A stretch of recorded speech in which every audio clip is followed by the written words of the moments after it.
Jacques Prévert, rue de Seine. Rue de Seine, 10h30 le soir.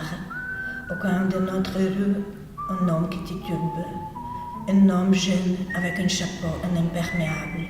Une femme le secoue. Elle le secoue, elle lui parle. Il secoue la tête. Son chapeau est tout de travers et le chapeau de la femme s'apprête à tomber en arrière. Ils sont très pâles tous les deux. L'homme certainement a envie de partir, de disparaître, de mourir, mais la femme a une furieuse envie de vivre. Et sa voix qui chuchote, on ne peut pas ne pas l'entendre. C'est une plainte, un ordre, un cri, tellement avide cette voix est triste et vivante. Un nouveau-né malade qui grelotte sur une tombe dans un cimetière d'hiver. Et le cri de naître, le doigt pris dans la portière.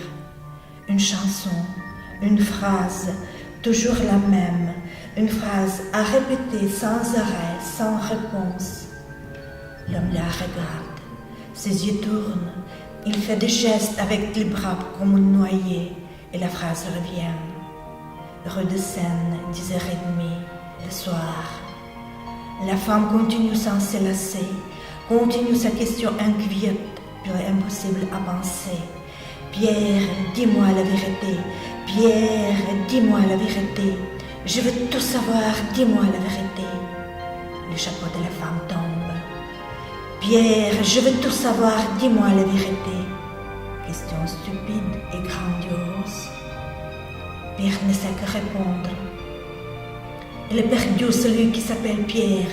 Il a un sourire que peut-être il voudrait tendre et répète « Voyons, calme-toi, tu es folle ». Mais il ne croit pas si bien dire, mais il ne voit pas, ne peut pas voir comment sa bouche d'homme est tordue par son sourire.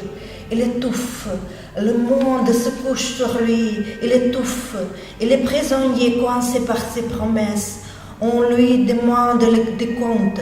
En face de lui, une machine à compter, une machine à écrire des lettres d'amour, une machine à souffrir.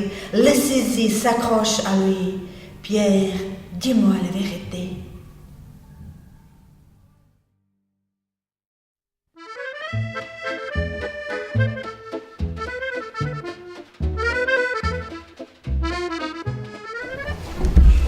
La langue française est l'une des plus répandues dans divers pays du monde. Plus de 120 millions de personnes parlent français. On nomme cette année scolaire l'année de la langue française en Ukraine.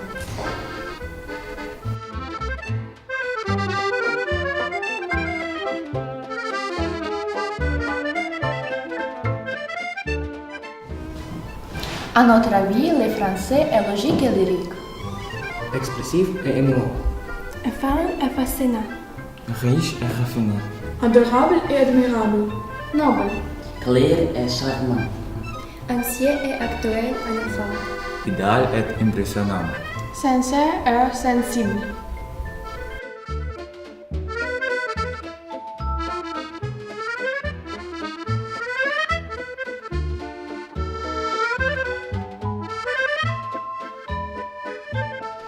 Pour moi, le français est la possibilité de former ma personnalité.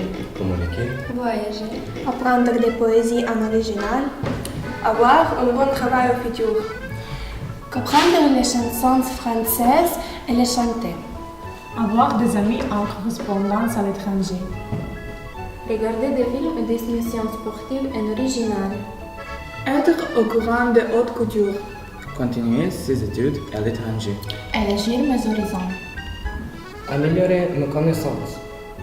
Découvrir la culture, les mœurs et les traditions françaises. Avoir un hobby. C'est pourquoi nous vous proposons parler français. Aimer les Français. Adorer les Français. Étudier le français. Apprenez le français. Écouter le français. Discuter en français. Chanter au français. Lisez en français. Raconter des poésies en français. Écrivez en français. Chuchoter des mots amour en français.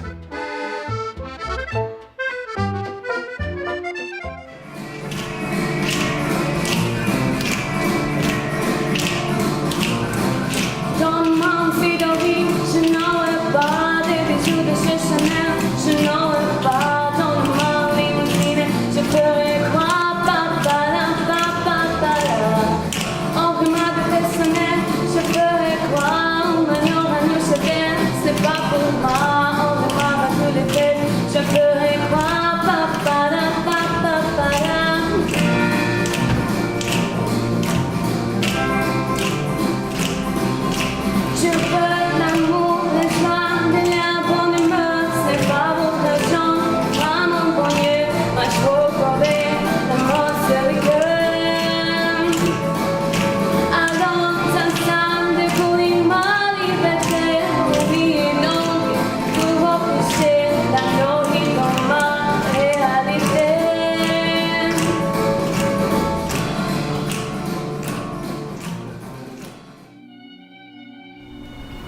Nos félicitations et nos meilleurs vœux à tous les amoureux de la langue française. À tous les amoureux de la langue de Voltaire. À tous qui aiment la langue française. À tous les auteurs de la langue française. À tous les amoureux de l'excellence. À tous les nostalgiques de ces langues parisiennes. À tous les admirateurs de la langue française. À tous les assidus de littérature française. À toutes les femmes de la langue française.